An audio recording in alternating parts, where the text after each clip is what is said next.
Referee blows the whistle and we are underway. Iran in their traditional all-white kit, attacking from left to right, while New Zealand sport their sleek all-black strip tonight.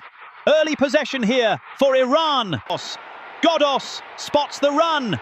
What a phenomenal defense-splitting pass. Mehdi Gayeidi is in. Gayeidi cuts inside onto his right foot, dances past the rushing defender with electric pace. He shoots. Goal!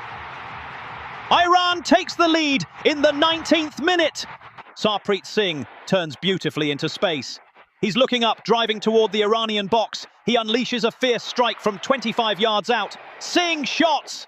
Oh, it's just whistled wide of the post. Still 1-0 to Iran. Wide to the right. A looping cross comes in towards the back post. Iran headers it away, but only as far as the edge of the area. It drops to Alex Rufer. He lashes at it first time. Oh, it's flying high and wide into the stands. A real waste of a promising position there.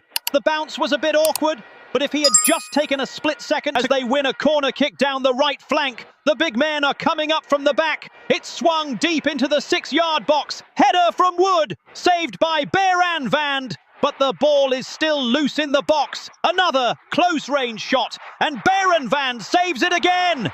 Unbelievable double save from the Iranian goalkeeper. Absolute heroics from Alireza Beranvand. The first header from Chris Wood was powerful and bouncing right off the turf. But Beranvand showed incredible reflexes to parry it away. Searching desperately for that elusive equaliser. Long ball direct into the final third. It's a real aerial battle out there. It gets knocked down into the path of Chris Wood, just inside the D. He takes it on the half volley. Wood strikes it. Oh, it's blazed high over the crossbar. That was a massive, massive opportunity. He'll be kicking himself for that one, Peter. He did the hard part brilliantly by using his strength to hold off the defender. We are into the final minute of normal time, and it has been absolute one-way traffic here in Los Angeles. New Zealand are completely dominating the possession, moving the ball from left wall, Jim. Iran's defence is simply stubborn tonight. Kakate delivers a high-hanging cross right into the danger zone. Chris Wood wins the header again. It's looping towards the top corner, but Beranvand flies to tip it over the bar. What an aerial battle, and hip save to attack. It's a 3-on-2 situation here. Ghoddos drives forward with blistering pace, spots the run on his left, and slides a perfectly weighted pass. Mehdi Taremi is clean through, unleashes a ferocious strike, but Tim Payne, out of nowhere, with a living tackle from the New Zealand box. Jahanbakhsh unleashes a thunderbolt. What a strike! It's swerving, dipping rapidly towards the roof of the net. But Wood makes a stunning acrobatic save to tip it over the bar. First-time pass, straight through the heart of the defence. Mehdi Taremi is onto it. Goal! Iran double their lead with a stunning quick-fire start to the second half. Another wave of attack from cuts it back perfectly across the penalty spot. It's an absolute gift of a chance, but the shot is dragged wide. It's a delightful ball towards the far post. Mehdi Gayeidi with the header. It hits the inside of the post and goes in. Goal! Iran make it 3-0 with a textbook counter-attack. The onslaught continues from the all-whites. They are probing, circulating the ball, searching for a crack in this white wall. But look at Iran's defensive shape, Jim. It's absolutely locked down tight. They are offering no space between the lines. It's incredibly compact. New Zealand are trying to play short, intricate passes to break through. But Kanani and Hosseini, every time a New Zealand shirt enters the box, they are immediately crowded out by 2 or 3 defenders. There's just no way through by land. The referee checks his watch, brings the whistle to his lips. And there goes the final whistle. It is all over at the Los Angeles Stadium.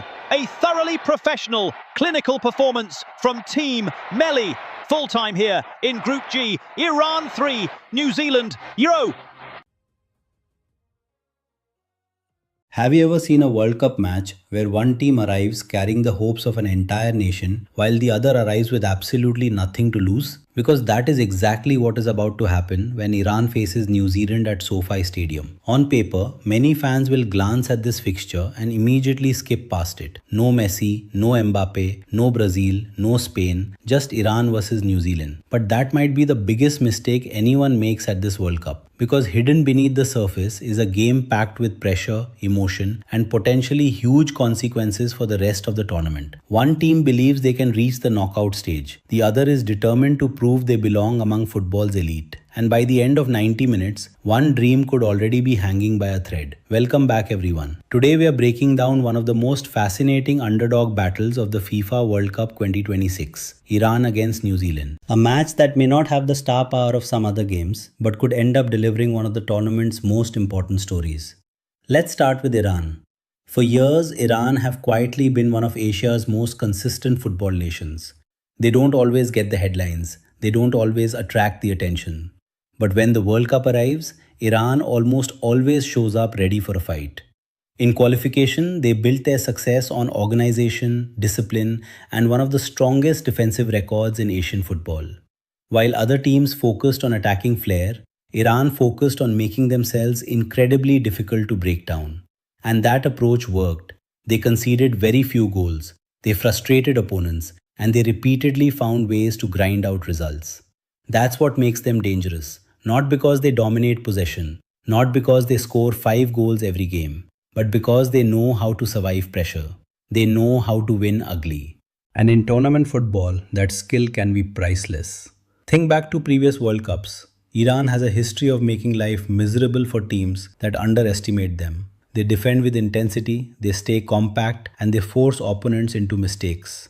Many football fans remember their famous World Cup victory over Wales, a result that shocked plenty of people at the time. Now they arrive at another World Cup with a similar mentality. Nobody expects them to challenge for the trophy, but many believe they can cause serious problems, especially in a group where every point matters. And that's why this opening match is so important. Because if Iran wins today, the path toward the knockout rounds suddenly becomes very realistic. But standing in their way is a team that many people know surprisingly little about, New Zealand, a nation often overshadowed by rugby. A football team frequently overlooked whenever major tournaments begin. Yet here they are, back on the biggest stage in world football. And unlike many smaller nations, New Zealand won't be intimidated. Their journey to this tournament was built on consistency and resilience. They dominated their region, they handled the pressure, and they earned their place among the world's best. But there is one major question surrounding this squad. Can they score goals against elite opposition? That's the concern. Because while New Zealand found success during qualification, World Cup football is an entirely different level. The defenders are faster, the midfielders are smarter, the opportunities are fewer, and every mistake gets punished. Which brings us to their biggest weapon, Chris Wood. The experienced striker has become the face of New Zealand football, a proven goal scorer, a physical presence, and a player capable of turning half chances into goals. If New Zealand is going to shock Iran, chances are Chris Wood will have something to do with it. But there is a problem. A striker is only as dangerous as the service he receives. And many analysts believe New Zealand may struggle to create opportunities against a disciplined Iranian defense.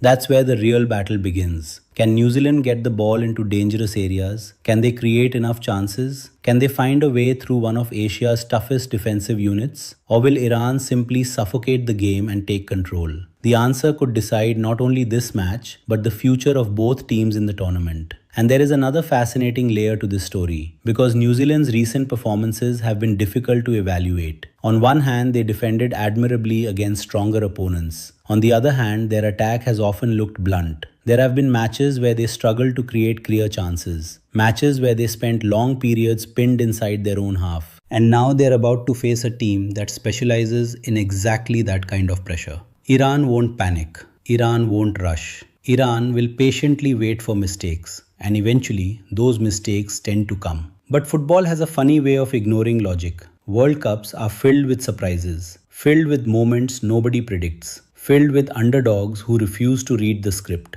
And New Zealand knows that better than anyone. Because every time they step onto a World Cup pitch, they're already proving doubters wrong. The question is whether they can take it one step further. Can they turn belief into points? Can they frustrate Iran long enough to create a shock? Or is this simply the beginning of an Iranian march toward the knockout rounds? The answer may come down to one crucial moment, one mistake, one counter-attack, one goal. And that goal, if it comes, could completely change the destiny of this group. But before we reveal how this tactical battle is likely to unfold, there's a hidden weakness that both teams desperately need to avoid. A weakness that could decide the entire match. And that's where things get really interesting. Part 2. The biggest danger in this game isn't pace, it isn't skill, and it isn't even individual talent. It's patience. Because this match has all the ingredients of a classic World Cup chess match. The kind where every pass matters, every defensive shape matters, and one lapse in concentration can destroy 90 minutes of hard work. Iran understands this perfectly. Their likely approach is simple. Stay compact, control the midfield, force New Zealand to chase the game, and wait for opportunities to appear. It may not be flashy, it may not produce endless highlights, but it wins football matches, especially against teams that struggle to create chances consistently. New Zealand, meanwhile, faces a difficult choice. Do they attack and risk exposing themselves defensively? Or do they sit deep and hope for a counter-attack? Neither option is ideal. Attack too much and Iran could punish the space left behind. Defend too deeply and they may spend the entire game under pressure. That's why the opening 20 minutes could be crucial. If New Zealand survives the early pressure, confidence will grow. Every clearance will feel bigger. Every save will feel more important. And suddenly the pressure begins shifting towards Iran. Because the longer the game stays level, the more nervous the favorites become. We've seen it happen countless times at the World Cup. An underdog hangs around. The crowd senses an upset. The favorite becomes anxious. And suddenly anything can happen. But Iran's experience may be the difference. Many of their players have competed in high-pressure international matches before. They understand tournament football. They understand how to manage difficult moments. And they know that patience often beats panic. Then there is the physical side of the contest. New Zealand's players are known for their work rate and commitment. They won't stop running. They won't stop competing. Every aerial duel will be contested. Every loose ball will be fought for. And against a team like Iran, that determination could keep them alive deep into the match. Yet determination alone doesn't always win World Cup games. Quality eventually matters. Execution eventually matters. And when opportunities arrive, someone has to take them. That brings us back to the key figures. For New Zealand, Chris Wood remains the obvious danger. If he gets even one clear chance, Iran could be in trouble. His finishing ability is beyond question. The challenge is getting him involved. For Iran, the responsibility falls on their creative players and experienced attackers to unlock a stubborn defense. They may not receive many chances, but they probably won't need many. One moment of brilliance could be enough. And that's why many experts expect a low-scoring encounter. Not because the teams lack effort, not because the teams lack passion, but because both sides understand what's at stake. A loss here could leave almost no room for error in the remaining group matches. A win could completely transform the tournament. Those are the margins that define World Cups. Tiny moments, massive consequences. And while many viewers will focus on the tournament favorites, smart football fans know matches like this often reveal the true spirit of the World Cup. Teams fighting for respect, players chasing history, nations dreaming of something bigger. That's what Iran versus New Zealand represents. It's not just a football match, it's an opportunity. An opportunity for Iran to prove they belong among the tournament's most dangerous outsiders. An opportunity for New Zealand to shock the world and announce themselves on the biggest stage imaginable. When the final whistle blows, one side could be celebrating a giant step toward the knockout rounds. The other could already be facing a mountain to climb.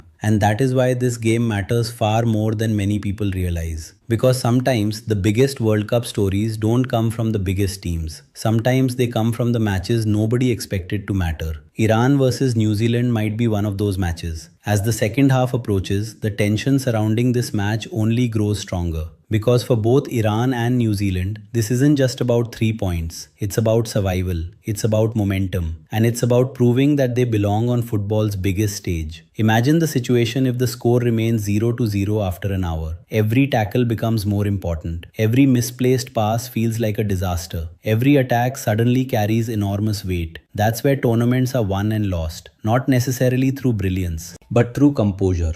And Iran have built their reputation on exactly that. For years, they have been one of Asia's toughest teams to break down. They don't panic, they don't abandon their game plan, and perhaps most importantly, they know how to wait for their moment. That patience could become their biggest weapon against New Zealand, because if the match remains level deep into the second half, the pressure will slowly shift toward the Kiwis. Defending for 90 minutes sounds simple. Actually doing it is something entirely different. The legs become heavier, the concentration starts to fade, the spaces become larger. And against a disciplined side like Iran, one small mistake is often enough. One misplaced clearance, one lost duel in midfield, one defender stepping out of position. That could be all it takes. And history suggests Iran know how to capitalize when those moments arrive. But New Zealand are not coming here simply to make up the numbers. This team has heard every criticism. They've heard people call them the weakest team at the tournament. They've heard analysts dismiss their chances before a ball has even been kicked. And sometimes that's exactly the kind of motivation an underdog needs. Because when expectations are low, fear disappears. And when fear disappears, surprises become possible. Just look back through World Cup history. Every tournament produces a shock result. Every tournament creates a story nobody predicted. The question is whether New Zealand can write that story themselves. If they can keep the game close, frustration may begin creeping into Iran's play. The crowd could become restless, the pressure could grow, and suddenly a single counter-attack might change everything. That's why Chris Wood remains such an important figure in this match. Even if he only gets one real opportunity, one cross, one header, one loose ball inside the penalty area, that may be enough. Great strikers don't need 5 chances. Sometimes they only need one. And if New Zealand are going to pull off the impossible, the captain will likely be at the center of it. But Iran possess dangers of their own. Their attacking players understand that New Zealand's defense will probably sit deep. That means creativity becomes essential. Quick passing, smart movement, patience around the penalty area. The challenge isn't creating one chance. The challenge is creating a chance clear enough to beat a defense that may have 10 men behind the ball for long stretches. And that's where matches like this become fascinating. It's not always about who is better. It's about who adapts, who stays focused, who handles the pressure, who takes their opportunity when it finally arrives. Because opportunities will be rare. Many experts expect this to be one of the lowest scoring games of the group stage. A match decided by details rather than fireworks. A match where one goal could feel like 3.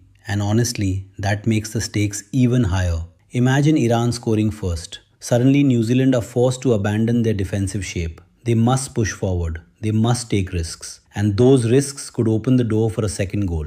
Now imagine the opposite. Imagine New Zealand finding a breakthrough first. The entire match changes instantly. Iran would be forced to attack. The underdogs could sit deeper and deeper. The pressure would become enormous. And every minute would feel longer than the last. That's the beauty of World Cup football. One moment changes everything. One goal changes everything. One decision changes everything. And somewhere inside this match, that moment is waiting. For Iran, victory would put them in a fantastic position to challenge for a place in the knockout rounds. For New Zealand, a positive result could become one of the biggest stories of the tournament's opening week. Either way, somebody is about to make a statement. And when the final whistle blows at SoFi Stadium, we'll know far more about the ambitions of both nations. Will Iran prove why so many people consider them dangerous dark horses? Will New Zealand silence the doubters and shock the football world? Or will this match become another reminder that experience matters when the pressure reaches its highest level? Those answers are coming soon. But one thing is certain. This game may not feature the biggest superstars. It may not attract the biggest headlines before kickoff. Yet by the end of the night, it could become one of the most important matches of the entire group stage. Because World Cups aren't only remembered for champions. They are remembered for moments, for surprises, for underdogs, for dreams. And Iran versus New Zealand has all the ingredients to deliver exactly that. 2 nations, 1 opportunity, 90 minutes to change their future. And sometimes that's all football needs to create history.